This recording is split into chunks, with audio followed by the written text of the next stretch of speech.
the United States National Weather Service issued a flood emergency in Manhattan, Brooklyn, Queens, the Bronx, Staten Island, and parts of Long Island last night. This is the first time that such a warning has ever been issued for the city. People were trapped in the subways, but the heroic men and women of the New York Fire Department rescued all of them. They were trapped. We're seeing the same story of devastation and heroism across New Jersey and Pennsylvania as well. For now, 11 people in New York and New Jersey died because of the storm. And I want to express my heartfelt thanks to all the first responders and everyone who's been working through the night and well into the morning to save lives and get power back. There's a lot of damage, and I made clear to the governors that my team at the Federal Emergency Management Agency, FEMA, is on the ground and ready to provide all the assistance that's needed. In fact, our FEMA Director Administrator, Deanna Griswold, was the Chief Federal Response Officer after Superstorm Sandy in 2012. She knows what to do. And last night, at the request of California Governor Newsom, I approved an emergency declaration for California for the Calder fire, which is burning aggressively toward Lake Tahoe Basin and into Nevada. It's also one of the few fires that has ever burned from one side of Sierra Nevada's mountain range to the other. So far, it's burned more than 200,000 acres. Tens of thousands of people have had to evacuate their homes.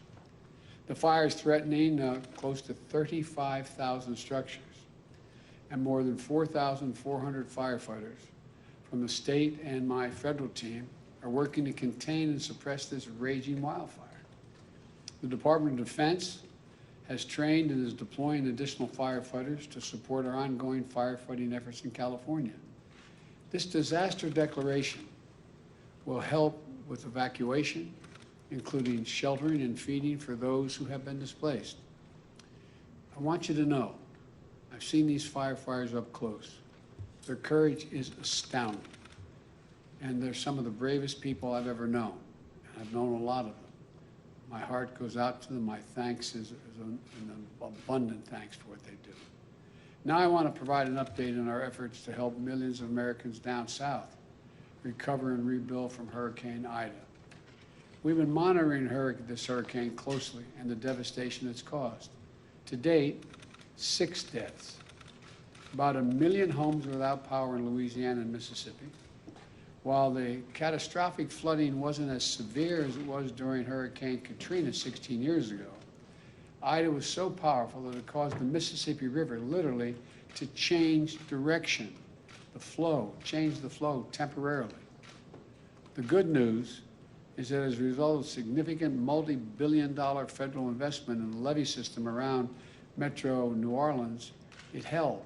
It was strong. It worked.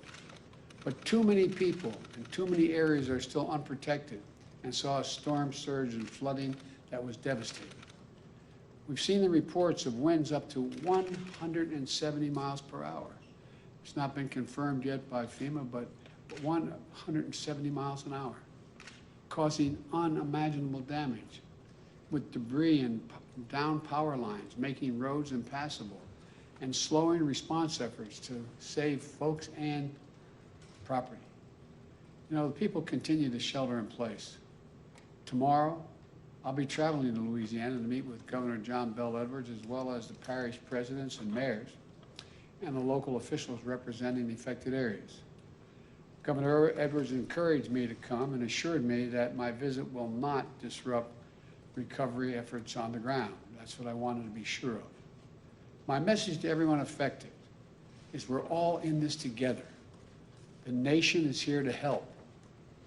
That's the message I've been making clear to the mayors, governors, energy and utility leaders in the region whom my administration has been working closely with over the past few days. Working with governors in the area, even before Ida made landfall, I issued emergency declarations for Louisiana and Mississippi to help us respond quickly. FEMA pre-positioned more than 4.3 million meals and more than 3 million liters of water and other critical resources in the region before it hit. We deployed more than 250 generators, and we're working to getting more into the area, especially to hospitals in desperate need of them. The Department of Health and Human Services deployed a 250-bed federal medical shelter in New Orleans and 5 medical assistance teams available throughout the state. Since the hurricane hit, more than 6,000 members of the National Guard have been activated in Louisiana, Mississippi, Alabama, and Texas, and other states to support search and rescue and recovery efforts. For those who have lost their homes, states have been working with the American Red Cross to open almost 50 shelters across the Gulf Coast. We know that there is much to be done in this response on our part. We need to get power restored. We need to get more food, fuel, and water deployed.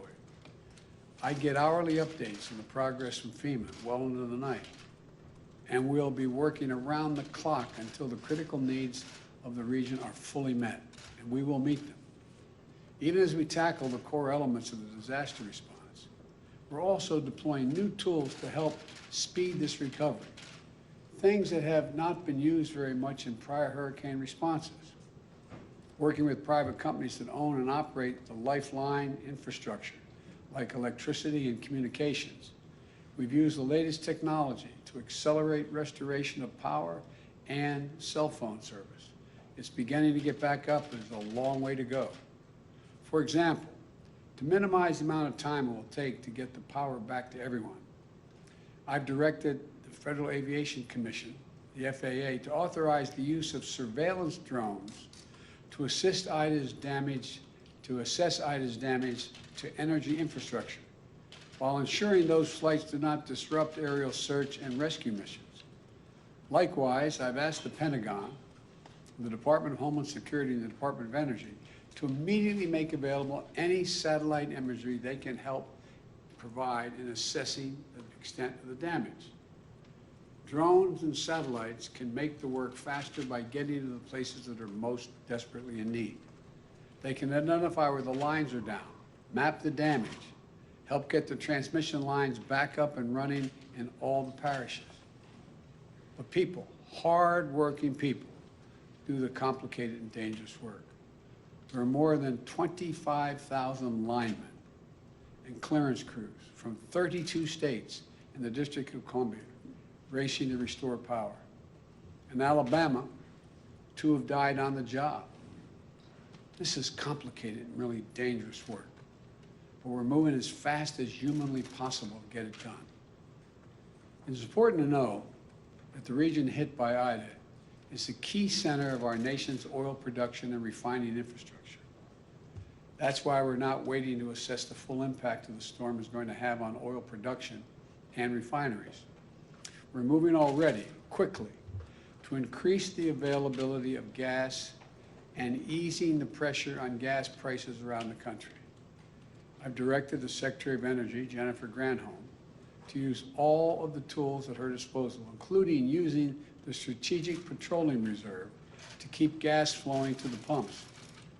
In order to get critical supplies to the region to beat the pandemic, I directed the Department of Transportation to renew an energy declaration to provide flexibility on how many hours a truck driver can drive.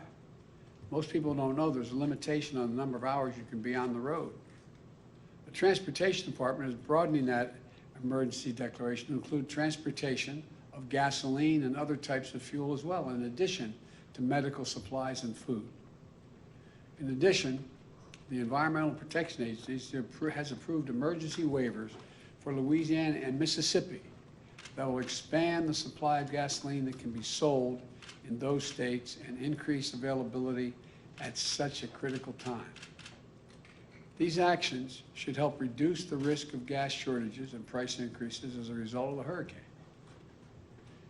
We also know a lot of people lost cell phone service because their particular carrier's tower went down or got damaged.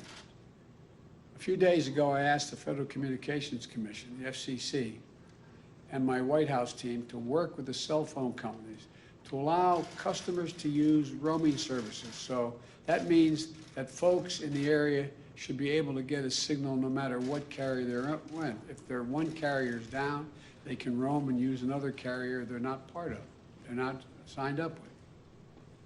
Just think of the sons and the daughters, and the moms and dads and loved ones trying to reach each other, and the feeling of fear, maybe something happened, and it's just because they can't, the cell phone's not working.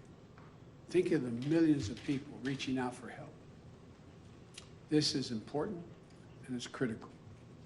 Now, a lot of private companies and public entities are doing their part. Today, I'm calling on insurance companies not to evade their responsibility to keep the priorities they made to their customers and the promises they made, and help some folks who are hurting. Here's the deal. FEMA is providing critical need assistance, for example, to help with a hotel bill you racked up because you couldn't stay in your home during the hurricane. The Department of Housing and Urban Affairs, HUD, is also offering assistance to families in impacted areas. But right now, we're hearing reports that some insurance companies may deny coverage for additional living assistance expenses unless the homeowner was under a mandatory evacuation order. So people pay their insurance premiums. They're supposed to get payments from their insurance companies for relocation costs. But insurance companies, in the face of the strongest storm since 1850, say, no, we're not going to pay you what we owe you. Because the fact is, parishes in Louisiana, like New Orleans and St. John's, issued a voluntary evacuation order at first and may not have even had enough time to make a mandatory one as the storm moved in so fast. Other parishes, the voluntary evacuation order suggested that residents could try to protect themselves by sheltering in place against the ferocious winds. We can all understand why folks felt safest leaving their homes and going elsewhere, out of the path of the devastating storm. No one fled this killer storm because they were looking for a vacation or a road trip, or able to stay in a hotel. They left their homes because they felt it was flee or risk death. There's nothing voluntary about that. So I'm calling on the private insurance companies right now, at this critical moment, don't hide behind the fine print and technicality. Do your job.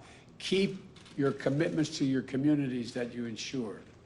Do the right thing and pay your policyholders what you owe them to cover the cost of temporary housing in the midst of a natural disaster.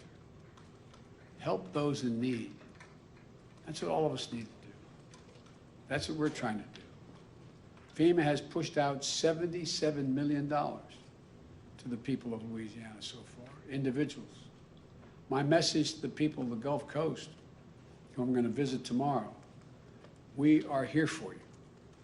And we're making sure the response and recovery is equitable so that those hit hardest get the resources they need and are not left behind.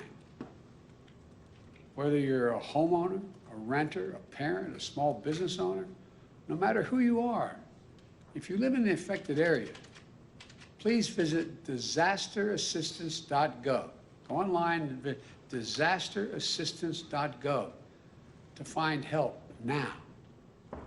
That's disasterassistance.gov.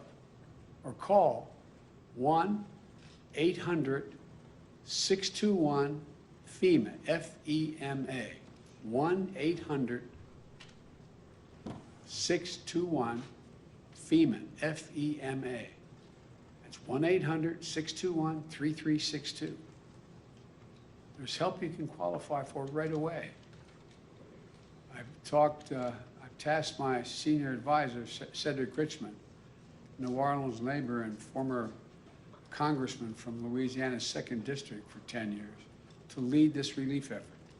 He knows the area, he knows the people, he knows how to get things done, and he knows they get things done when local, state, and federal level are all working together alongside the private sector. The people of Louisiana and Mississippi are resilient and resourceful. We're going to stand with you for as long as it takes to recover and allow you to rebuild. And to the country, the past few days of Hurricane Ida and the wildfires in the West and the unprecedented flash floods in New York and New Jersey is yet another reminder that these extreme storms and the climate crisis are here. We need to be much better prepared. We need to act. When Congress returns this month, I'm going to press for their action on my Build Back Better plan. That's going to make historic investments in electrical infrastructure, modernizing our roads, bridges, our water systems, sewer and draining systems, electric grids and transmission lines, and make them more resilient to these superstorms and wildfires and floods that are going to happen with increasing frequency and ferocity. We're reminded that this isn't about politics. Hurricane Ida didn't care if you were a Democrat or a Republican, rural or urban. This destruction is everywhere. And it's a matter of life and death, and we're all in this together. This is one of the great challenges of our time, but I'm confident we'll meet it.